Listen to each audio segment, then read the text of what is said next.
अस्सलाम वालेकुम जी, मेरा नाम नवीद सुल्तान है। उम्मीद करता हूँ कि आप लोग खैरियत से होंगे। अच्छा, मुझसे एक अक्सर क्वेश्चन पूछते हैं सारे लोग जब भी कॉल आती है कि भाई आपका जो अदारा है इसके अंदर मंशियात के इलाज के तरीक़ाकार क्या है या उसके प्रोटोकॉल्स क्या हैं, या फिर बहुत सारे केसेस जो नफ्सियात के अंदर आते हैं, जिस तरह से बॉर्डर लाइन पर्सनालिटी डिसऑर्डर बहुत ज़्यादा रिपोर्ट हो रहा है, फिर उसके बाद बाइपोलर बहुत ज़्यादा रिपोर्ट हो रहा है, शिज़ोफ्रेनिया बहुत ज़्यादा रिपोर्ट हो रहा है। तो इन सब के तरीक़ाकार क्या है या इसमें क्या करते हैं? कुछ तो लोग पूछते हैं कि मेडिसन क्या देते हैं, अक्सर पूछते हैं कि जी कि अल्कोहल के ट्रीटमेंट के लिए आप क्या करते हैं, ये सारा कुछ।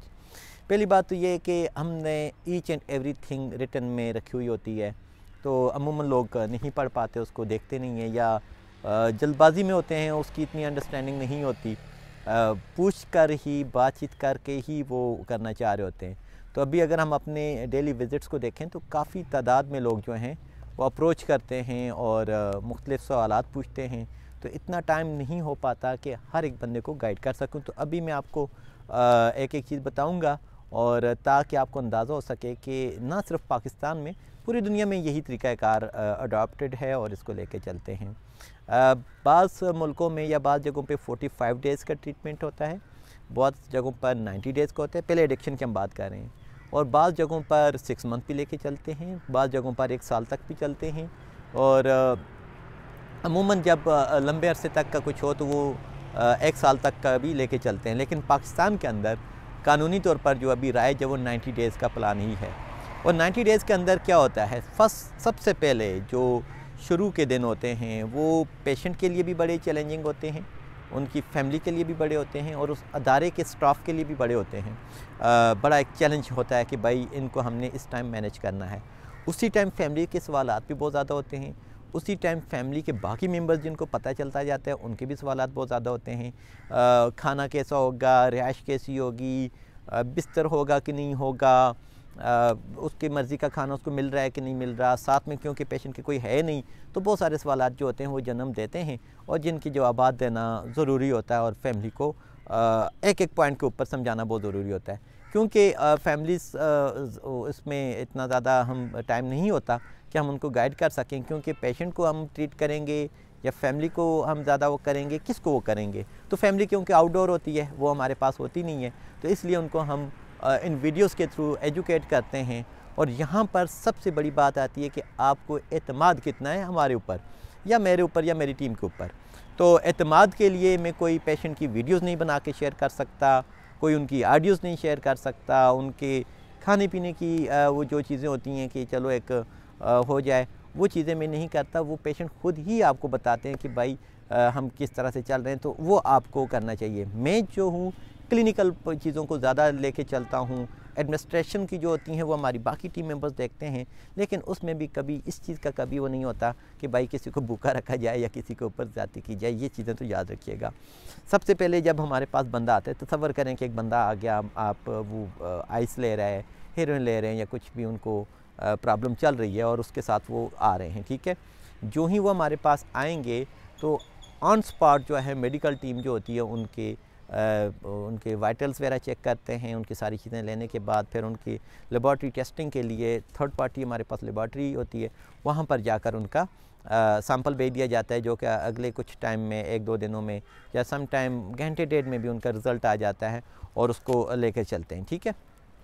अच्छा, ये सारा जब तक कि रिज़ल्ट आ रहा होता है, क्लाइंट को अपना तलब हो रही होती है, बाज़ वक़्त बेचैनी होती है, बहुत सारे सवालात होते हैं, तो उस टाइम जो हमारी मेडिकल टीम है उनके जो सवालात हैं वो हमारे काउंसलर या मैं ख़ुद उनके सवालात के जवाब दे देता हूँ, और जो मेडिकल टीम है उनकी जो विड्रॉल्स आना शुरू हो जाते हैं उनको मैनेज करना शुरू करते हैं। अगर किसी को कहीं पे दर्द हो रहा है या कुछ भी है तो वो उनको मैनेज करते हैं। अगर कोई बिहेवियरल इशू आ रहा है, बाद वक़्त क्लाइंट एस्केलेशन की तरफ जा रहा होता है, यानी कि अपने आप को मारपीट कर रहा होता है, या अमूमन होता है ऐसा, क्योंकि ये चीज़ कभी भी एक्सपेक्ट ना करें कि आप किसी रिहैब सेंटर में जा रहे हैं और वहाँ पर बड़ी प्यारी सी कोठी होगी, बड़े प्यारे बेड होंगे, बड़े शीशे लगे होंगे, ये सारी चीज़ें होती हैं, ये चीज़ ठीक है। लेकिन उन क्लाइंट्स के लिए जो कि एस्केलेशन नहीं करते, लेकिन अनएक्सपेक्टेड चीज़ों को हमेशा एक्सपेक्ट करके हम बैठे होते हैं। हम किसी भी किस्म की कोई भी गलती नहीं चाहते जिससे क्लाइंट को नुकसान हो या उसकी ज़िंदगी को थ्रेट पहुँचे, क्योंकि ये वो टाइम होता है जब उसको विड्रॉल शुरू हो चुके होते हैं, उसको बिहेवियरल विड्रॉल होता है, उसको मेडिकल विड्रॉल होता है, यानी कि वो ड्रग जब लेता है तो उसके जिस्म में थकावट या उसको त्रोटक जिसको बोलते हैं वो सारी चीज़ें होना शुरू होती हैं। अब्यूसिव हो सकता है, असल्टिव हो सकता है, ठीक है, सेल्फ हार्म कर सकता है। अगर उनको कोई पर्सनालिटी डिसऑर्डर है वो उसकी अलामात भी उस टाइम पीक पर होती हैं, ठीक है, नेगेटिविटी पीक पर होती है। तो उन सारी चीज़ों को उधर से टीम उनके साथ मैनेजमेंट में बिज़ी होती है, उधर से फैमिली के क्वेश्चंस होते हैं कि अभी क्या हो रहा है, अभी क्या हो रहा है। तो ये जो चीज़ होती है काफ़ी थोड़ा मुश्किल टाइम होता है जो कि टीम को फेस करना पड़ता है कि फैमिली को कैसे मैनेज किया जाए या उनको सवालात के क्या जवाब दिए जाए। तो यहाँ पर ये होता है कि वो जो टाइम गुजरता है वो तकरीबन 10 से 15 दिनों तक रहता है। हर क्लाइंट के ऊपर नहीं, मेजॉरिटी के साथ ये चीज़ होती है। 10 से 15 दिनों तक जो है ना उनको प्रॉब्लम रहती है और वो चीज़ को अंडरस्टैंड नहीं कर पाते, अदारे को नहीं अंडरस्टैंड कर पाते, प्रोटोकॉल्स को नहीं समझ पाते। तो ऐसे में मेडिकल टीम का बहुत ज़्यादा किरदार होता है। बाज़ औक़ात किसी को डायबिटीज़ है, किसी का बीपी कम होता है, किसी का हाई होता है, ठीक है, किसी को नींद नहीं आ रही है और किसी को विड्रॉल की सूरत में वो कहीं पे किसी से भागने की कोशिश कर रहा है जिसको एब्सकॉन्डिंग कहते हैं। और एब्सकॉन्डिंग के दौरान अगर वो बंदा, उसको तो ये नहीं पता होता कि वो है कहाँ पर, छलांग लगा दे, हड्डी टूट जाती है, मतलब या फिर ज़्यादा इंजरीज़ हो जाएं तो डेथ भी हो सकती है। तो इन सारी चीज़ों को सिक्योरिटी स्टाफ और मेडिकल टीम जो होती है वो उसको देख रही होती है और उसको 1 बाय 1 जो है उसको बड़ा रखा जाता है, अंडर ऑब्जर्वेशन रखा जाता है। इसी के दौरान अगर क्लाइंट कोई ज़्यादा सीरियस काम कर रहा है या कुछ इस तरह की चीज़ करता है तो फिर उसके लिए अलहदा से सेफ्टी ऑब्जर्वेशन रूम रखे जाते हैं जिसमें 72 आवर्स के लिए इसको सेक्शन 52 के तहत वहाँ पर रखा जाता है। अमूमन उसमें साइकियाट्रिस्ट को इन्वॉल्व कर देते हैं क्योंकि साइकियाट्रिस्ट आपके पास ऑन कॉल 24 आवर और वीकली क्योंकि कंसल्टेंट होते हैं, 2 या 3 उनके विजिट्स होते हैं, उस पर वो आते हैं और वो चीज़ देख रहे होते हैं। तो उन सारी चीज़ों को उन्होंने देखना होता है कि भाई अगर किसी क्लाइंट को कोई जान पे आ रही है, ये फैमिली हिस्ट्री बताती है कि हाँ जी इसने कट्स लगाए थे, इसने सुसाइड का तरीका अपनाया था, इसने अपने आप को हज़ारबंद से यानी कि नाड़े से बांधा था, या इसने गोलियां ओवरडोज ले ली थी, इसने ब्लेड ले लिया था, पिस्टल ले लिया था, छलांग लगाई थी। बहुत सारी तरीके हो सकते हैं जो कि कम्प्लिकेशन होती हैं। फैमिली को इन चीज़ों का नहीं पता होता, ठीक है, लेकिन ये चीज़ें याद रखें कि ये हकीकत और ये होता है। और किसी को 15 डेज़ भी चलते हैं और बाज़ औक़ात लोगों को 1 मंथ तक भी चलता है और कुछ लोग ज़्यादा टाइम भी ले सकते हैं, ठीक है। डिपेंड करता है कि पर्सनालिटी कौन सी है, उसका एजुकेशनल बैकग्राउंड कहाँ तक है, उसकी अपनी इंसाइट कितनी है उस चीज़ को लेके चलने के लिए, उसकी विलिंग कैसी है, उसका हमने क्राइसिस इंटरवेंशन यानी कि उसकी मर्ज़ी के बगैर हम उठा कर लाए हैं वो भी डिपेंड करता है। फैमिली के साथ रिलेशनशिप उसका डिपेंड करता है, उसके अपना लाइफस्टाइल, उसकी जॉब, उसके अनफिनिश्ड जो टास्क होते हैं, सारे मिक्स करके ये चीज़ें हमारे पास सामने आती हैं जो कि 1 बाय 1 उसके सवालों के जवाबात हमने देने होते हैं। पहले दिन ही आकर वो बंदा एकदम से नमाज पे नहीं लग सकता, ना ही लगता है। पहले दिन ही आकर वो सारी रूटीन पे नहीं आता। हम मार्जिन रखते हैं तकरीबन 15-20 दिनों का कि तब जाकर वो अपनी रूटीन में आएगा। फैमिलीज़ को मैं बताता रहता हूँ, मेरे हज़ारों वॉइस नोट फैमिलीज़ की तरफ गए हुए होते हैं कि भाई ये चीज़ें लाता, आप इस टाइम पे हौसले में रहो, परेशान ना हो, जो कुछ भी हो रहा है या जो कुछ हो रहा है वो पेशेंट की सेफ्टी के लिए है, किसी किस्म से वो ना हो। ये चीज़ तो हो गई यहाँ पर। इसके बाद क्या होता है, मेडिकल टीम ने अपना काम कर दिया, रूटीन की चीज़ें चल गई, उसकी रूटीन की डोज चलना शुरू हो गई, पेशेंट के अंदर इंसाइट आना शुरू हो गई। फिर सुबह सवेरे उठ के वो सबसे पहले क्या करेगा, सबसे पहले वो नमाज़ पढ़ेगा, ठीक है। नमाज़ पढ़ने के बाद उनका क्या नाम है, थोड़ा टाइम उनको दे देते हैं कि जाओ अपना अपना रिलैक्स करो। किसी ने कुरान मजीद पढ़ना है तो पढ़े, ठीक है, किसी ने तिलावत करनी है, जो भी करना है वो करें, अदरवाइज़ आप सो सकते हैं, ठीक है। 8 बजे तक वो रिलैक्स हैं। 8 बजे रिंग होती है, सब उठते हैं, सब ने नहाना धोना होता है। सर्दियाँ तो पानी गर्म मिल रहा होता है, सारी चीज़ें ओके होती हैं। इसमें ऐसा नहीं है कि जी कि उनको ठंड से मार रहे हैं या कुछ ऐसा कुछ भी नहीं है। सब उठेंगे, उठ के अपना मुँह हाथ धोएंगे, वुज़ू करेंगे, नहाएंगे, या ज़्यादातर उनको नहाने का हम वो कहते हैं कि भाई आप खुद नहाओ, ठीक है। नहाने के बाद वो आएंगे, अपने नाश्ता करेंगे, ठीक है। नाश्ते के बाद पीटी शुरू हो जाती है, ठीक है। पीटी करेंगे थोड़ा सा अपने आप को सेट करने के लिए, ठीक है, क्योंकि बहुत ज़्यादा बड़े ग्राउंड तो होते नहीं हैं और वो भी एक एलिमेंट है कि इतनी बड़ी खुली जगह क्यों नहीं रखते, बंदे के पास ज़्यादा मौका होता है भागने का। और क्योंकि रिकॉर्ड कीपिंग हम बहुत ज़्यादा रख रहे होते हैं, तो उसके भी मेरे पास काफ़ी सारे अगली जो रिसर्च मेरी एक आ रही है एब्सकॉन्डिंग बिहेवियर और सक्सेसफुल एब्सकॉन्डिंग, और उसके बाद उनके जो डेथ के जो रेशो हमारे पास आई है या जितना मुझे मालूम हुआ है हमारे स्टूडेंट्स की जानब से या साइकोलॉजिस्ट की जानब से, तो उसके ऊपर भी हम स्टडी कर रहे हैं। तो काफ़ी हद तक ये चीज़ें होती हैं, तो इसलिए प्रोटेक्शन बहुत ज़्यादा ज़रूरी होती है सिक्योरिटी की। तो इसलिए ये सारी चीज़ें होती हैं, तो इसलिए वो थोड़ी बहुत उनकी पीटी वगैरह हो जाती है, सारा कुछ हो जाता है। यहाँ पर फिर शुरू हो जाते हैं साइकोलॉजिस्ट अपने फ़ाइलें लेकर, यानी कि साइकोलॉजिस्ट की अपनी फ़ाइल होगी और मेडिकल टीम की अपनी फ़ाइल होगी, ठीक है। यहाँ पर साइकोलॉजिस्ट आते हैं, वो सुबह आकर देखते हैं जी आज किस किस के साथ सेशन है, ठीक है। अपने अपने फ़ाइलें लेते हैं, अपने अपने टेस्ट लेते हैं, सारी चीज़ें, और एक मीटिंग होती है, डिस्कस होता है जी कि हाँ जी किस साइकोलॉजिस्ट ने किसके साथ आज सेशन लेना है, फैमिली सेशन लेना है, PTCL पे कॉल कर लें, ठीक है। ग्रुप सेशन, हाँ ग्रुप सेशन, वहाँ पर पहले ग्रुप सेशन होता है जिसमें वो सारी एक्टिविटी कर लेते हैं। यहाँ पर नाश्ते के बाद PT के बाद ग्रुप सेशन। ग्रुप एक्टिविटी में जो भी साइकोलॉजिस्ट होते हैं उन्होंने पहले से प्लान कर रखा होता है आज हम क्या करवा रहे हैं या कैसे कर रहे हैं, ठीक है, वो चीज़ हो जाती है। फिर उसके बाद वो अपना देखते हैं जी कि आज किसके सेशन होने हैं, किसकी फैमिली का सेशन होना है, किसका, वो उनकी अपनी हाज़िरी लगती है, वो लेके चलते हैं और उसमें उनकी टेस्ट होते हैं, उनके रिज़ल्ट जनरेट करते हैं, फ़ोटो कापीज़ आती हैं, स्टेशनरीज़ के ऊपर उन्होंने सारी चीज़ें रखी हुई होती हैं, उनके पास सारा मटेरियल पड़ा हुआ होता है, कॉल आती है कि इतनी चीज़ें फ़लाँ टेस्टों की, ये सारी चीज़ें कर लें, वो कर लेते हैं और आ जाता है। और फिर उसके बाद हर क्लाइंट अपनी अपनी जो है ना काउंसलर्स के साथ, साइकोलॉजिस्ट के साथ सेशन लेता है। इस दौरान जो मेडिकल टीम है वो अपनी क्लाइंट नंबर्स पुकारती है, उनके नाम पुकारती है, क्योंकि हमारा कम्युनिकेशन थोड़ा सा हमने बनाया हुआ होता है। वो अपने अपने पेशेंट को बुला लेती है कि यानी कि पेशेंट नंबर 1 जो है या 2 है या जो भी है हमारे, क्योंकि सीरियल नंबर चल रहे होते हैं, तो फ़लाँ नंबर आ गया, 256 आ गया, 257 आ गया या 300 आ गया, जो भी है फ़लाँ आ जाए। बाज़ औक़ात उनके नाम भी अगर पुकार लें तो क्योंकि विद इन टीम ही होता, कोई ऐसा नहीं होता, तो उनको बुलाते हैं कि आ जाओ जी। वो टीम आकर फिर डॉक्टर क्या करता है कि उनको एक एक को देखता है कि रात को नींद आई है, नहीं आई है, खाना खाया है, नहीं खाया है, ठीक है, बेचैनी हो रही है, नहीं हो रही है।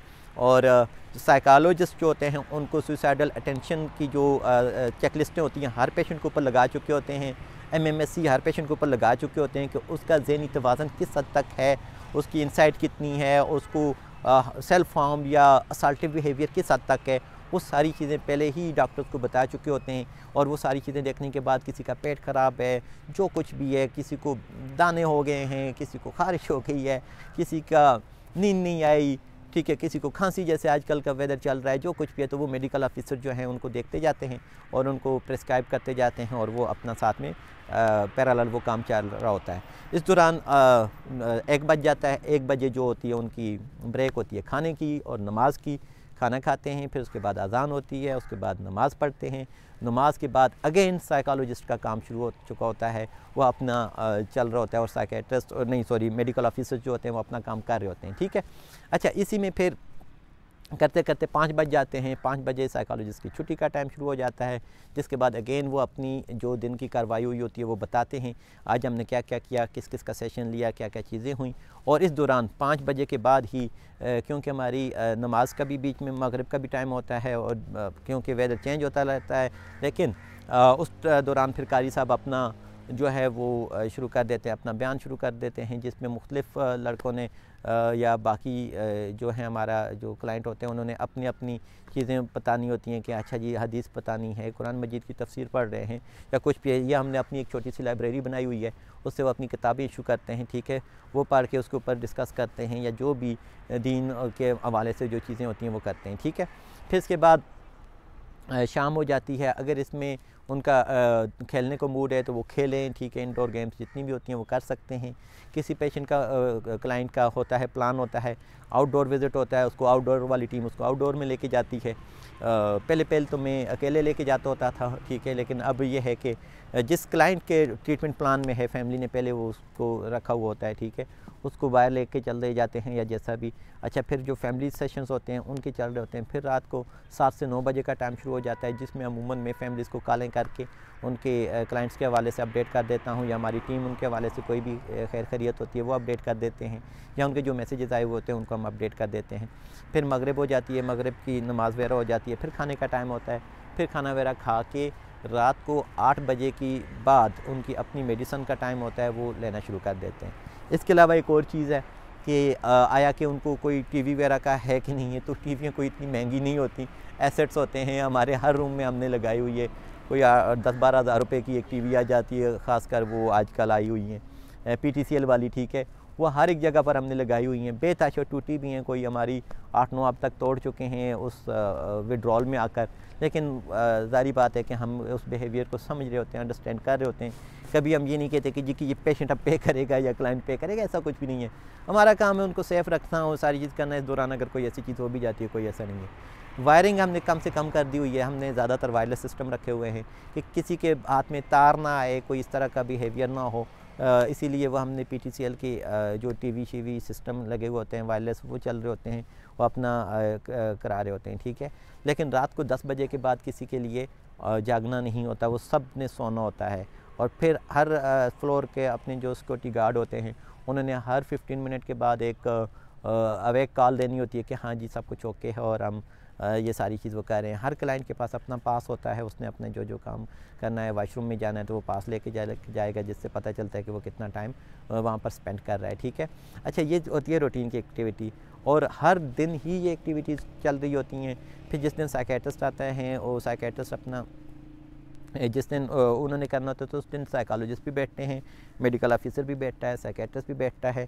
और अमूमन आपने देखा होगा कि उस दिन मैं फैमिलीज़ को भी साथ में इन्वॉल्व कर होता हूँ कि उसमें वो सारी चीज़ें पिछले पूरे वीक का जो होता है वो हम बताते हैं कि भाई इस बंदे को ये चीज़ हुई है, हमने ये फाइंड आउट किया है और ये चीज़ें हैं, लिहाजा अब अगला ट्रीटमेंट प्लान वो करें।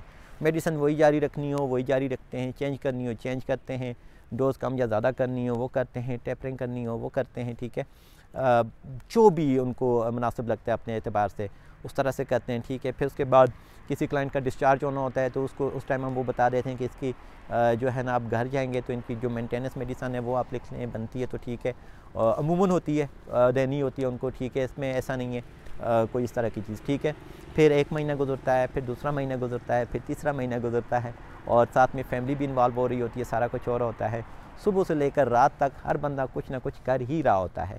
तो ऐसे में आपको अच्छा, इसको क्रॉस वेरीफाई कैसे किया जाता है वो लोग ज़्यादा बेहतर जानते हैं जिनके बच्चे हमारे पास दाखिल है और उस चीज़ को समझते हैं, ठीक है, या यहाँ से हो के जा चुके हैं वो समझते हैं। बाकी हम किसी किस्म की कोई वीडियो पब्लिकली शेयर नहीं करते पेशेंट की, या कोई उस तरह की होता है ना कि टिकटॉक पे या कुछ इस तरह की चीज़ें, वो हमने ख़त्म कर दी हुई हैं।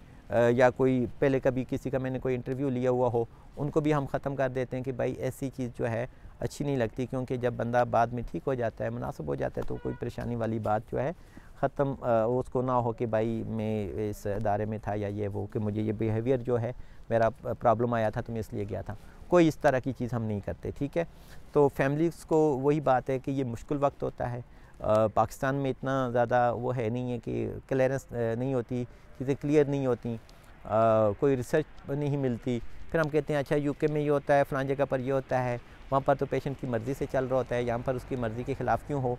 जब भी पेशेंट रिस्की होगा तो उसकी मर्ज़ी के ख़िलाफ़ ही होगा, क्योंकि उसकी मर्ज़ी तो उसकी होती है जिसका दिमागी तवाज़ुन 100% ओके हो। जब वो ओके नहीं हो रहा होता तो फिर ज़ाहिर बात है कि उसको आपने सेफ्टी मेजर्स रखने होते हैं।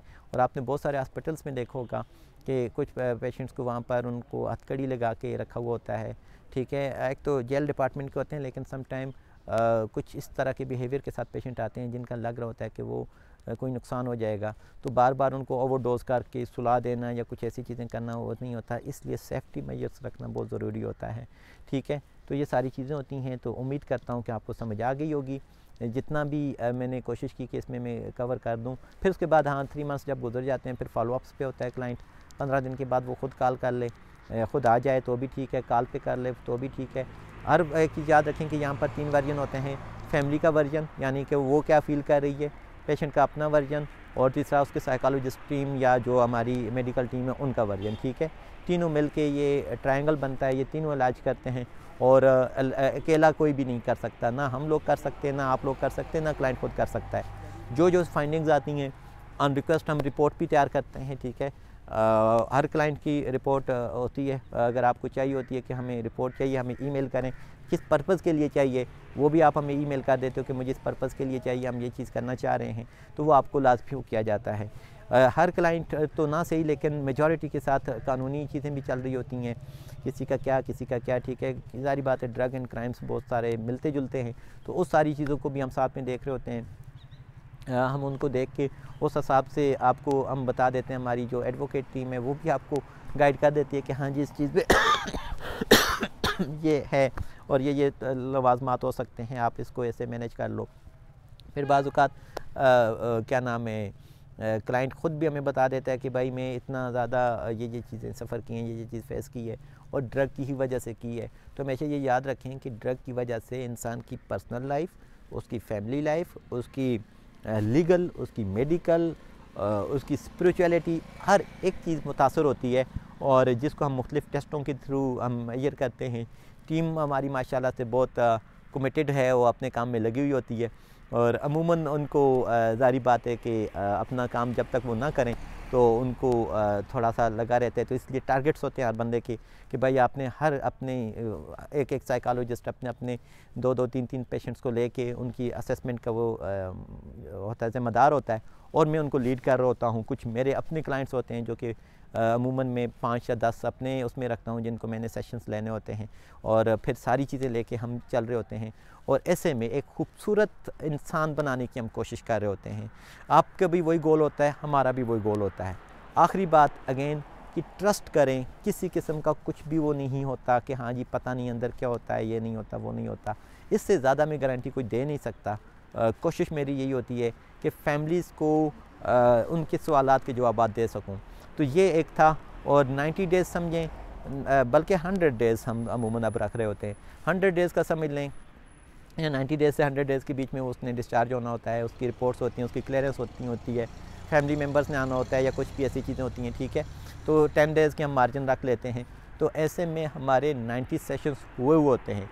90 सेशन साइकोलॉजिस्ट के हुए हों, साइकेट्रिक एवेल्यूएशन हुई हो, साइकेट्रिक प्रोफाइलिंग बनी हुई हो, मेडिकल प्रोफाइल उसकी ठीक हो, उसकी जो फॉरेंसिक प्रोफाइल है वो भी क्लियर हो। इस दौरान कोई मसला था, उसने कोर्ट में जाना था, वहाँ के साथ उनकी हमारी टीम की कोऑर्डिनेशन हो चुकी हुई हो, हर बंदे की चीज़ों का पता हो। कुछ लोगों ने रीएम्बर्समेंट करना होता है, जो सरकारी मुलाजिम आते हैं उनकी वो चीज़ें क्लियर हुई हों, ईच एंड एवरीथिंग क्लियर करके इवन के फिर जिन्होंने जॉब करनी होती है उनके साथ उसकी भी मावनत करके सारी कोशिश करके हमारी कोशिश होती है कि हम उनको अलविदा करें और उनको फिर हम तायात अपने पास ही रखते हैं। ऐसा नहीं है कि हम उनको भूल जाते हैं, ठीक है। हम उनके साथ फॉलोअप खुद लेते रहते हैं। अगर कोई चला जाता है 15-20 दिन तक वो कॉल नहीं करता तो मैं खुद कॉल कर लेता होता हूँ कि हाँ जी बताएं कैसे हैं आप, खैर खैरियत से हैं। तो इस तरह से उनको एक अपनायत मिलती है कि यार अच्छा है, ऐसा नहीं था कि हमें वो चीज़ हमें मतलब इन्होंने भी ख़राब कर दिया है। और ये चीज़ याद रखें कि बदतमीज़ी करें, गालम गलौज करें, मारें पीटें, सारा कुछ करें, ये सारे बिहेवियर हैं। और बिहेवियर को आपने मैनेज करने के लिए अपने बिहेवियर को जैसा नहीं करना होता, अपने आप को बेहतर करना होता है, ठीक है। अपना अखलाक अच्छा बनाना होता है क्लाइंट के साथ, चाहे स्टाफ मेंबर हो, चाहे फैमिली मेंबर हो, चाहे आप सोसाइटी के मेंबर हो। कभी भी क्लाइंट को आप आगे से काउंटर अटैक ना करें जिससे वो ज़्यादा एक्सट्रीम पे जाए और नुकसान का बायस हो, क्योंकि वो अपने शऊर में उस टाइम नहीं होता और अमूमन नहीं होता। एडिक्शन के क्लाइंट तो बिल्कुल भी नहीं हो सकते जब वो उस तलब में हो या कुछ इस तरह से अंडरस्टैंडिंग नहीं होती। तो इसलिए माफ़ किया करें अपने बच्चों को, अपनी उनकी गलतियाँ, उस टाइम की गलतियाँ माफ़ किया करें, अंडरस्टैंड किया करें कि हम क्या कह रहे हैं, हमारी ऑब्जर्वेशंस क्या हैं। किसी किस्म का इसमें मैं आपको एक चीज़ बताऊं कि अल्लाह के फजल से क्लाइंट्स की मुझे कोई कमी नहीं होती, लेकिन मुझे मेरे प्रोटोकॉल्स के ऊपर अमल करने वाले लोग चाहिए होते हैं जो कि उसको लेके चलें, जिनको पता हो कि इलाज का तरीक़ाकार क्या, उसके मुताबिक चलना है। कुछ ज़िम्मेदारियाँ फैमिली की होती हैं, कुछ हमारी होती हैं, कुछ क्लाइंट की होती हैं। तो उन सारी ज़िम्मेदारियों को सामने करते हुए जब हम वो करते हैं तो हमारे पास वो होता है। ऐसा नहीं है कि अगर मैं किसी को रोक रहा हूँ, क्योंकि बहुत सारे ऐसे भी हमने मसाइल देखे हैं कि क्लाइंट को उस दौरान क्या नाम है उसको हो रही थी विड्रॉल के टाइम पे वो लेके चले गए तो वो ओवरडोज हुआ, उसकी डेथ हो गई। बाज़ औक़ात ऐसा हुआ कि उसको लेके चले गए ट्रीटमेंट मतलब 10-15-20 दिनों के बाद ही कोई भी बहाना फैमिली कर लेती है, क्लाइंट उनके पाँव पड़ जाता है और फैमिली लेके चली जाती है। तो वो उस चीज़ को अभी हम तो उसको मौका ही नहीं मिला हुआ होता हमें उसके साथ कोई बात करने का, हमारी ज़बान के अल्फाज वो सुन ही नहीं पा रहा होता जिस टाइम फैमिली लेके चली जाती है। तो सेम बिहेवियर जो होते हैं हम इंसानों के अंदर भी होते हैं। बाज़ औक़ात हमें लगता है कि ये बंदा झूठ बोल रहा है, ऐसा कुछ भी नहीं होता है। सर्च करें, गूगल पे सर्च करें, अच्छे जर्नल्स को पढ़ें, स्टडीज़ पढ़ें लोगों के बिहेवियर्स को अंडरस्टैंड करें। एक बार जब बंदा चाहे एडिक्शन का हो चाहे किसी मेंटल हेल्थ का हो तो कोशिश करें, क्योंकि वो सारी ज़िंदगी साथ में चल रहा होता है, उसको लेके चलना होता है हमने, वो ताकि रिलैप्स ना हो, उस चीज़ में ना चले, तो हमें रोज़ाना की ही बुनियादों पर काम करना होता है और ताहयात काम करना होता है। इसलिए सपोर्ट हमेशा के लिए ही दें।